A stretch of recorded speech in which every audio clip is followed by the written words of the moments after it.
Graça e a paz, queridos, do Senhor Jesus. Bom dia, uma boa segunda-feira, um bom início de semana. O Senhor abençoe essa semana, que o Senhor abençoe a sua vida no decorrer desta semana, em nome de Jesus. Bom dia, Luiz Henrique. Deus te abençoe, querido. Estamos ao vivo pelo Instagram, estamos ao vivo pelo Facebook. Hoje o computador levou só meia hora para conseguir, do momento em que eu apertei o botão para ligar ele, até o momento de eu conseguir transmitir, o computador levou só em torno de 30, 35 minutos. Hoje foi mais rápido, graças a Deus. Com certeza o problema está nos meus dedos, mas de alguma forma o notebook não abre direito, demora para abrir. Quando abre o Facebook fica brigando comigo, querendo que eu use uma outra versão. E eu quero usar uma versão, ele quer que eu use outra. Dizem que o Facebook é democrata, mas não, ele é um tremendo ditador, viu? E nisso aí a gente hoje levou em torno de 35 minutos, da hora que eu apertei o botão para ligar até o momento que eu consegui começar a transmitir, levamos aí em torno de 35 minutos. Mas estamos aqui no ar, em live, queremos orar e compartilhar alguma coisa da palavra do Senhor nesse dia, algum pensamento, alguma reflexão na palavra do Senhor nesse dia. Aqui em Sesimbra, Portugal, estamos já quase a meio-dia. Já é quase meio-dia, já é quase hora do almoço, já está no fluxo do dia, desenrolando as coisas. E aí no Brasil está começando, né? É de manhã ainda aí, de manhã antes, acho que é antes de 8 da manhã ainda. E nós estamos aqui só para adorar ao Senhor. Nossa vida foi feita para o louvor da glória de Deus. Você foi feito para o louvor da glória de Deus. Então aproveite isso, faça isso. Viva para o louvor da glória de Deus. Pergunte ao Senhor nesse dia, nessa semana, o que você pode fazer, como você pode fazer para vivenciar a maturidade cristã e os ensinamentos de Cristo na sua vida, no seu dia a dia. Seja bem-vindo, irmã Vera Lúcia. Seja bem-vindo, Elisete. Seja bem-vindo, Renan. Seja bem-vindo, Luiz. Seja bem-vindo você que já está conosco nesta manhã. Vamos orar e logo entrar numa reflexão na palavra do Senhor, no pensamento da palavra de Deus para o nosso dia, para a nossa vida. Pai, no nome de Jesus, rendemos a Ti todo o nosso louvor, Te glorificamos, Te exaltamos, bendizemos o Teu santo, eterno e todo-poderoso nome. O Senhor é bom, Suas misericórdias se renovam a cada manhã. Na manhã deste dia, o Senhor fez nova toda a sua misericórdia para conosco. O Senhor fez novidade toda a sua compaixão, sua graça, seu amor, seu perdão, sua bondade para com as nossas vidas. E no nome de Jesus Cristo, nós queremos te adorar, queremos glorificar o teu santo nome. Queremos vir ao teu encontro na manhã desse dia e suplicar. Enche as nossas vidas a tua santa presença, Senhor. Nos enche do seu Santo Espírito, nos enche da sua graça, nos enche da sua bondade. Nós dependemos do Senhor e suplicamos, no nome de Jesus. Tenha misericórdia das nossas vidas, perdoe os nossos pecados, alimente a nossa alma, nosso espírito, nosso coração, nossa mente, nossos sentimentos, nossos pensamentos com a tua santa presença, com os teus sentimentos. Compartilha conosco do teu coração, daquilo que o Senhor está desejando, sonhando, pensando para as nossas vidas, para as nossas famílias, para este mundo, para este tempo que estamos vivendo e como podemos amadurecer e sermos servos de algum modo mais úteis a ti e ao teu propósito no tempo de hoje. Que nossas vidas sirvam para te adorar e possamos, Pai, glorificar o teu nome no nosso dia a dia, não apenas com os nossos lábios, não apenas com o nosso louvor, o nosso cântico, mas com a nossa vida, com a prática dia a dia daquilo que o Senhor nos ensina na sua palavra, daquilo que o Senhor deseja para o seu povo. Fique conosco na manhã desse dia, nos minutos que agora se seguem, nos inspire e nos dê, ó Deus, a revelação da tua vontade para conosco. No nome e por amor de Jesus Cristo, teu Filho, nosso Salvador, oramos agradecidos. Amém, Senhor. Amém, Jesus. Graças a Deus. Acabamos de orar e eu quero convidar você a abrir a sua Bíblia e irmos juntos ao texto que eu queria meditar com você nesta manhã por alguns minutos, o Evangelho de Mateus, capítulo de número 23, e o verso 13.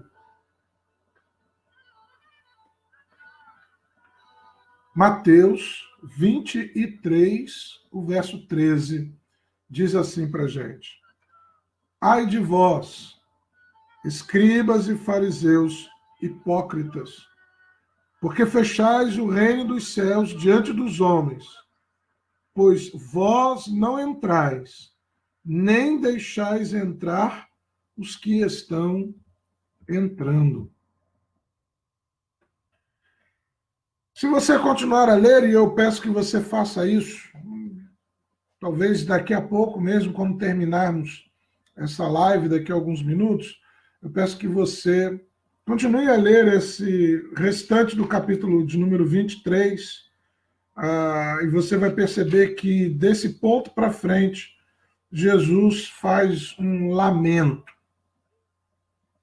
A palavra de Jesus, deste ponto para frente, é uma palavra de lamentação, é uma palavra de tristeza, é uma palavra onde ele expressa um sentimento de frustração, muitas das vezes, um sentimento de desgosto, um sentimento até de ser contrário a todo um sistema religioso, a todo um sistema eclesiástico, a todo um sistema que estava já ali montado, estruturado, e contra o qual ele, João Batista, de forma muito clara, se bateram contra, foram contra aquele sistema já instituído.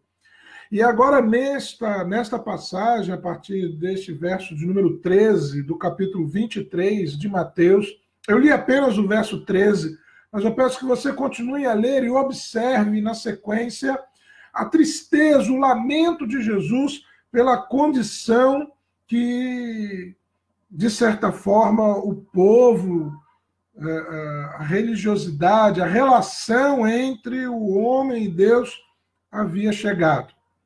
Sem dúvida, o Senhor, ao enviar a lei, ao enviar os profetas, ao salvar um povo, ao edificar toda uma estrutura de relações entre o homem e ele, o Senhor Deus imaginava que, de alguma forma, primeiro este homem iria, sim, se relacionar com ele. E segundo, que este povo iria, de alguma forma, dar testemunho e compartilhar com outros povos aquilo que era o entendimento do que Deus queria que fosse a relação entre o homem e a humanidade. Eu acredito que em nenhum momento Deus planejou ter apenas um grupo, um povo apenas na face da terra e todo o restante ser jogado fora. Eu não consigo imaginar, por exemplo, que Deus odiasse os egípcios, odiasse os babilônios, odiasse os assírios, odiasse os persas, odiasse os medo-persas, odiasse aos gregos, odiasse aos romanos e quisesse todos esses povos apodrecendo no inferno por toda a eternidade. Não. Eu tenho grande dificuldade de pensar e de entender a palavra dessa forma.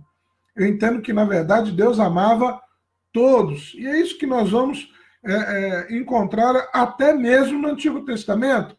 Quando Jesus é interpelado, tanto pelo jovem rico como por um dos fariseus, a respeito do grande mandamento, ele é muito claro e ele faz menção ao Antigo Testamento, onde já dizia: ama o teu próximo.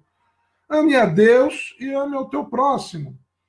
Então, nós vamos perceber que o amor de Deus era sobre todos e para com todos, e não apenas um grupo seleto de pessoas que Deus queria com elas se relacionar. Mas o homem, de alguma forma, foi mudando isto e transformando todo aquele código de relacionamento entre o homem e Deus, entre a humanidade e Deus, num processo religioso. E pior ainda, assumiu o controle deste processo religioso.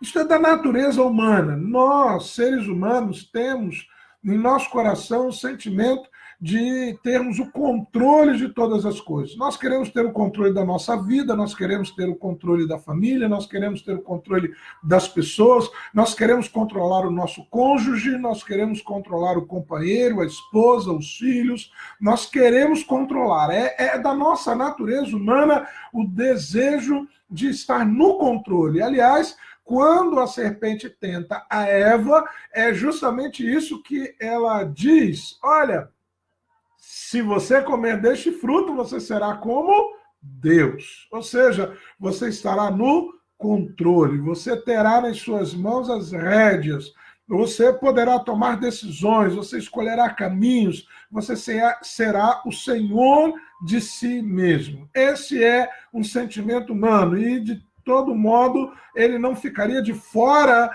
do processo religioso. E assim, o processo religioso é controlado também pelos homens. E é aqui que nós chegamos neste versículo. Jesus encontra um processo religioso totalmente humanizado, totalmente controlado pelas pessoas e, de certa forma, ao se bater contra ele, ameaça o controle religioso que essas pessoas tinham e o controle do povo que essas pessoas tinham através da religião. Então, a religião como um processo de controle social, a religião como um processo de controle da sociedade, a religião como um processo de controle das pessoas, dos seres humanos, de levá-las a fazer o que outros seres humanos querem e nem sempre aquilo que Deus está querendo.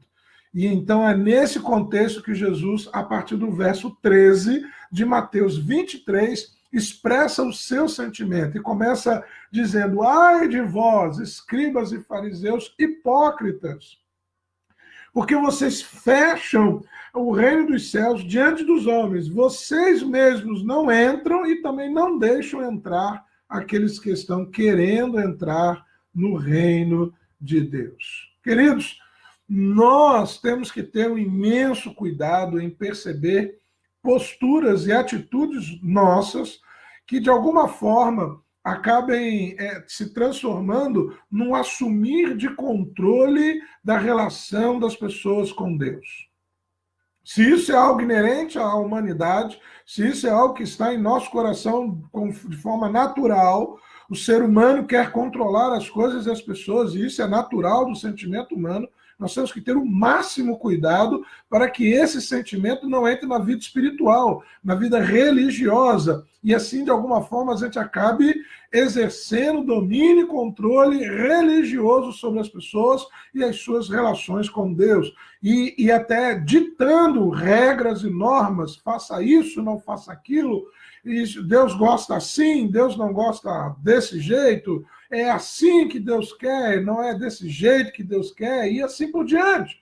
Nós temos que ter um imenso cuidado quando abrir a nossa boca para dizer assim: olha, meu irmão, minha irmã, Deus não está nesse negócio, ou não está querendo isso, porque podemos estar, de alguma forma, trazendo para as nossas mãos o controle de algo que pertence a Deus. Eu edificarei a minha igreja e as portas do inferno não prevalecerão contra ela.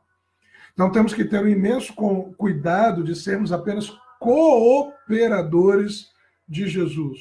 O operar é dele, nós cooperamos, nós ajudamos, mas nós não atrapalhamos. Nós não estamos no controle de todas as coisas. Aliás, não estamos no controle de nada. Uma das coisas que a pandemia do coronavírus tem mostrado é que nós não estamos no controle de nada. Uma das primeiras vítimas do coronavírus aqui em Portugal foi justamente o presidente do Banco Santander em Portugal. Imagine um homem riquíssimo, cheio de dinheiro, poderia, sem dúvida alguma, comprar qualquer medicamento, pagar qualquer hospital, pagar por qualquer tratamento que lhe desse saúde. Mas o seu muito dinheiro, a sua muita riqueza, suas redes de influência e de relacionamentos não deram a ele o controle da sua vida e não foram capazes de dar a ele a oportunidade da cura. Então, nós não estamos, na verdade, meu irmão, minha irmã, no controle de nada. E o melhor que fazemos é nos colocar debaixo do controle de Deus e deixar que Ele, o Senhor Deus, guie as nossas vidas. Há algumas coisas muito importantes que Jesus critica aqui. Eu queria falar pelo menos 2, talvez 3, se o tempo nos ajudar aqui. Não sei, não quero me alongar. Essa live pela manhã tem o propósito de durar em torno de 30 minutos e eu não quero que ela vá muito além disso. Primeira coisa é que Jesus chama a atenção contra a dureza de coração da liderança. Jesus chama a atenção, a primeira coisa que ele chama a atenção é a dureza de coração da liderança. Queridos, nós temos, quando eu digo nós pastores, nós missionários, nós líderes, nós diáconos, nós professores de GBD, nós com que temos cargo dentro da igreja, nós que temos muito tempo de batismo e de membro de igreja, nós que enfim, nós temos que ter um cuidado muito grande de conservar o nosso coração quebrantado e não nos confiarmos na nossa sabedoria, e não nos confiarmos porque somos membro há 40 anos desta igreja, e não nos confiarmos que somos consagrados ao ministério pastoral, e não nos confiarmos que temos mestrados ou doutorados em qualquer outra coisa, e não nos confiarmos em nós mesmos. Porque esta postura traz a dureza de coração diante de Deus. Toda vez que o homem começa a se fiar, a se confiar, a se garantir em coisas pertencentes a ele, coisas humanas, ele está se descolando de Deus, ele está se afastando de Deus. É como se ele dissesse: eu não preciso de você, Deus. Se afaste de mim, eu me basto. Eu sou suficiente para mim mesmo. E toda vez que o homem faz o inverso, em que ele entende que tudo aquilo que ele já tem, e que ele possui, e que ele aprendeu, e que ele adquiriu, e que ele comprou, nenhuma destas coisas espiritualmente valem na sua relação com Deus, então ali é o contrário, ele está se garantindo na graça, no favor, na misericórdia, no amor, na compaixão divina para a vida dele, ele está se colocando debaixo da mão de Deus. Cuidado, meu irmão, minha irmã, cuidado para que você não caia nessa circunstância que os fariseus, os saduceus, os escribas, os líderes religiosos do tempo de Jesus caíram. A impenitência, a dureza de coração, a resistência ao agir de Deus, ao que Deus está falando, a resistência a se quebrantar diante de Deus. Antigamente, os mais antigos aí vão se lembrar, antigamente se dizia, né, pedia-se oração na igreja. Olha, eu peço oração pela minha vida material e minha vida espiritual. Como se fossem coisas distintas, né? Eu sou uma coisa de segunda a sexta no meu escritório trabalhando e eu sou outra coisa no domingo aqui no templo cultuando. Então eu peço oração pela minha vida material e minha vida espiritual. Nós não faz tanto tempo assim, nós tínhamos o entendimento de coisas separadas. E graças a Deus isso está mudando, tem mudado. Nós temos percebido que as coisas estão em conjunto, que as coisas estão participando junto, de que as coisas estão interligadas, há uma interdependência da nossa vida material à nossa vida espiritual. Não são distintos, não são coisas separadas. Então, meu irmão, nós precisamos conservar um coração que seja capaz de nomear diante de Deus os nossos pecados. Quantas vezes já oramos ou ouvimos alguém orar ou pedir oração e dizer: ah, Senhor, perdoa a multidão dos meus pecados. Quais? Qual é a multidão dos nossos pecados? Será que num quarto de porta fechada, de joelhos dobrados, em oração, humildemente seríamos capazes de dizer diante do Senhor o nome dos pecados que nós entendemos que estamos cometendo dia a dia?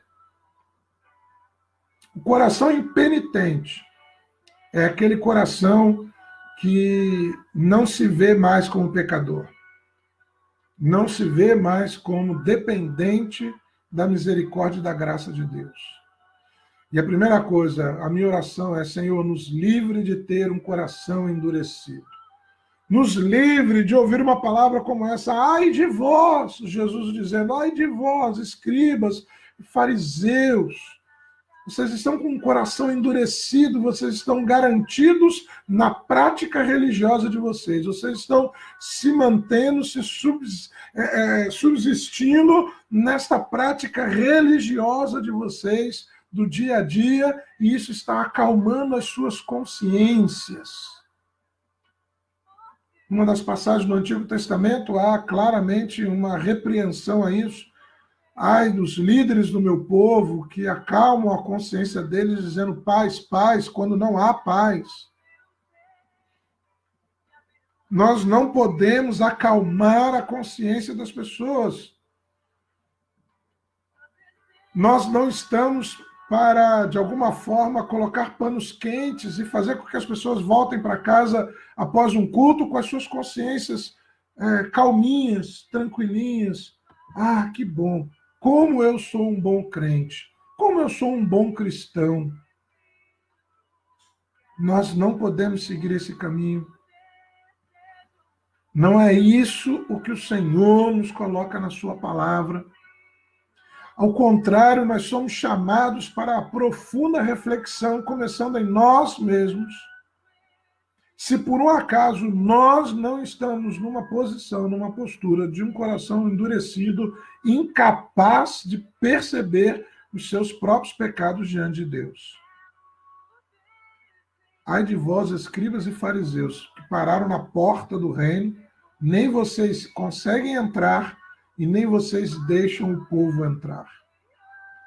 Que terrível deve ser o sentimento de Deus contra alguém que se colocou na porta da salvação.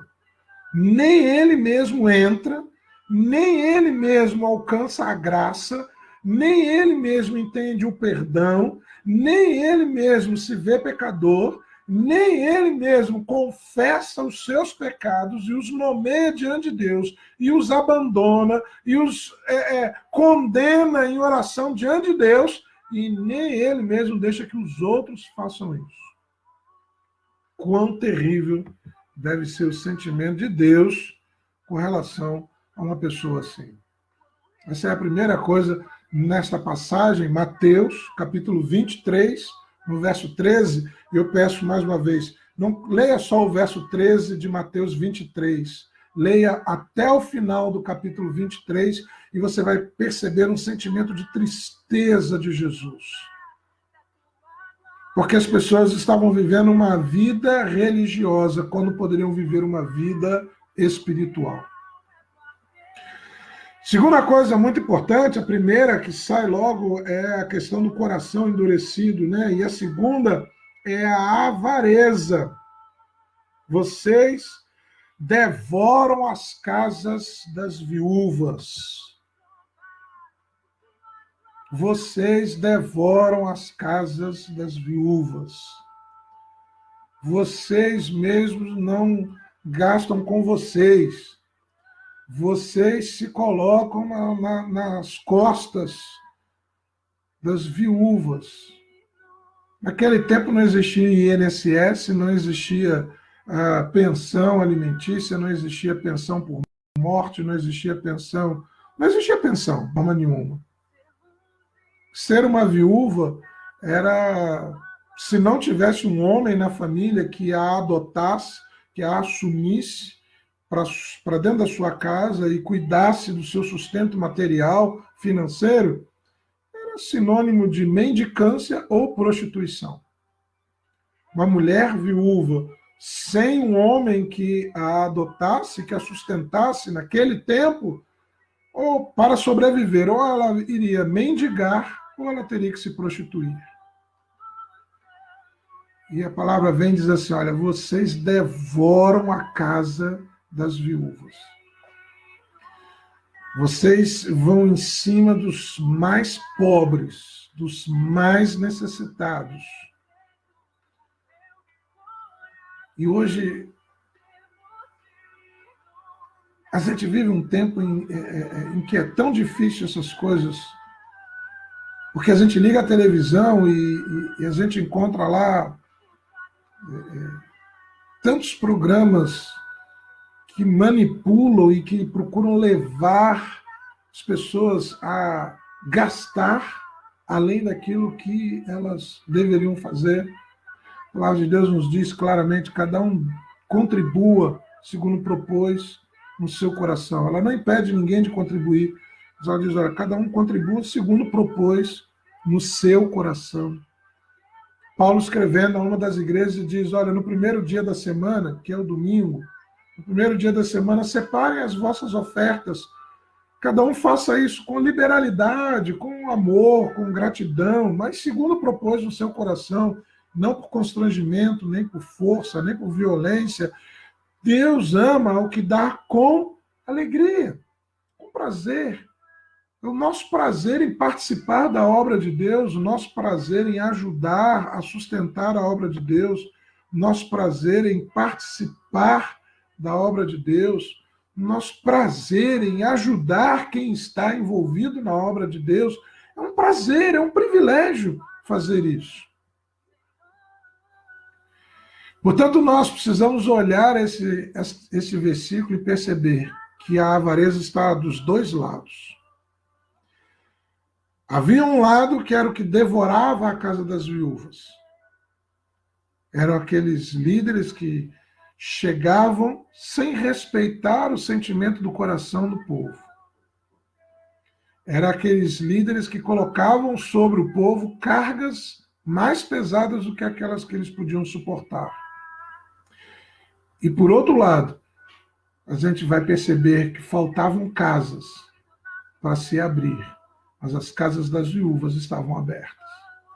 As casas dos mais pobres, dos mais humildes, dos mais simples, eram as que mais participavam na obra de Deus. Portanto, de um lado, os líderes devoravam as casas das viúvas. De outro lado, as casas das viúvas estavam abertas. O que será que nós estamos fechando nas nossas casas? O que será que você talvez poderia fazer pela obra de Deus, pelo reino de Deus e não está fazendo? E, por favor, eu não estou falando de dinheiro. Por favor. Eu não estou falando de dinheiro. Você sabe tocar e você está se resguardando. Você sabe pregar e você está se resguardando. Você poderia falar de Jesus para o seu vizinho, mas você está de boca fechada. Você poderia oferecer oração para as pessoas que estão próximas de você, mas você não ora por elas. Você poderia visitar alguém que está no hospital, mas você não faz isso. Você poderia ir a um presídio, mas você não faz isso. Você poderia ir numa escola. Você poderia ir na porta da escola dos seus filhos, compartilhar a palavra de Deus com as outras mães, os outros pais, que estão ali esperando também os seus filhos, mas você não faz isso. Eu não estou falando de dinheiro, eu estou falando que há muitas casas, entre aspas, vidas, que não são de viúvas, que não são dos mais pobres, que não são dos mais simples. Pessoas que poderiam estar fazendo muito mais pela obra de Deus, pessoas que poderiam estar hoje muito mais envolvidas, muito mais dedicadas, muito mais comprometidas com o seu tempo, com a sua vida, com a sua saúde, com a sua família, com os seus bens, com o seu dinheiro também. E poderiam estar muito mais comprometidas, compromissadas, envolvidas, mas não estão. Mas as casas das viúvas. E eu termino essa reflexão falando de viúva, né? A casa das viúvas. Quando o servo de Deus estava sendo perseguido,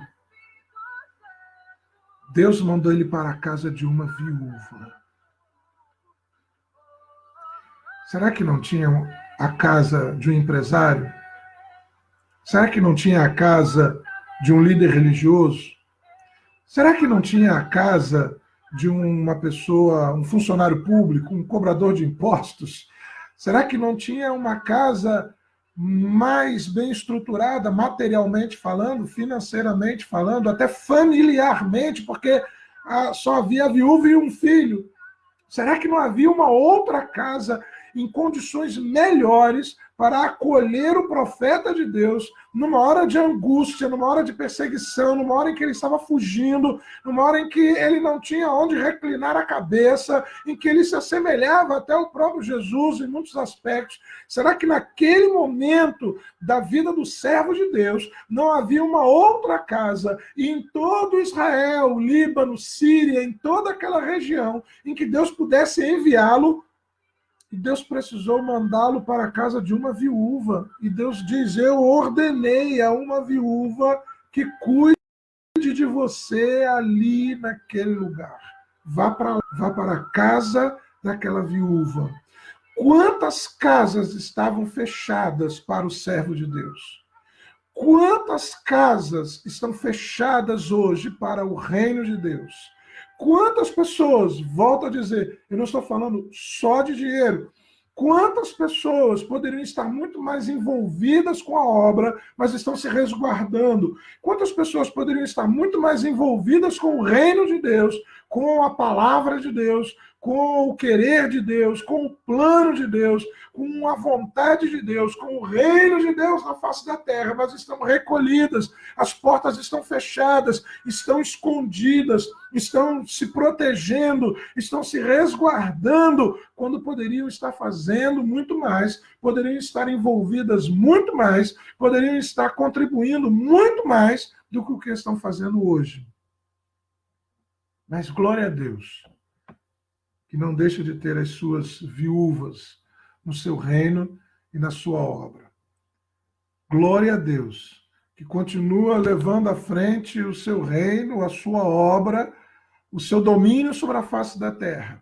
Não com os poderosos, não com os muito sábios, não com os muito ricos, não com os que têm 2, 3, 4 carros importados na garagem, não com os que têm mansões de vários quartos e banheiros, mas com as viúvas que estão dentro do seu reino. Glória a Deus na sua vida, que é capaz de se perceber uma dessas viúvas, uma dessas pessoas pobres.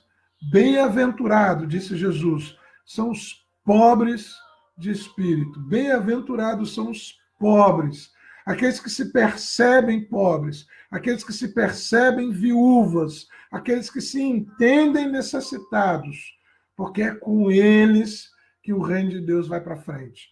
É nas vidas deles que os servos de Deus se escondem. É nas suas casas que encontram abrigo e guarida. É longe da avareza, é longe do resguardar e de um egoísmo pessoal que habita o sentimento que leva o reino de Deus para frente. E o reino de Deus está no meio de vós e anda para frente porque vidas se rendem a Ele. Se rendem a Ele porque ouvem a mensagem. Ouvem a mensagem porque alguém foi pregar para elas. E alguém pregou para elas porque foi enviado a ir pregar para elas. Graças a Deus que no meio do seu povo, no meio do seu reino, tem aqueles que se mantêm pobres, seja o sentimento no coração, e é isso que eu estou falando. Acredito que você tenha entendido, várias vezes eu repeti, nós estamos falando propriamente de dinheiro, mas aquela avareza que nos leva a nos resguardar, a não nos envolver a ponto do que Deus quer na obra de Deus. Essas duas coisas estão interligadas. Mateus 23, a partir do verso 13, leia essa passagem completa, e você vai perceber o sentimento de tristeza que Jesus tinha.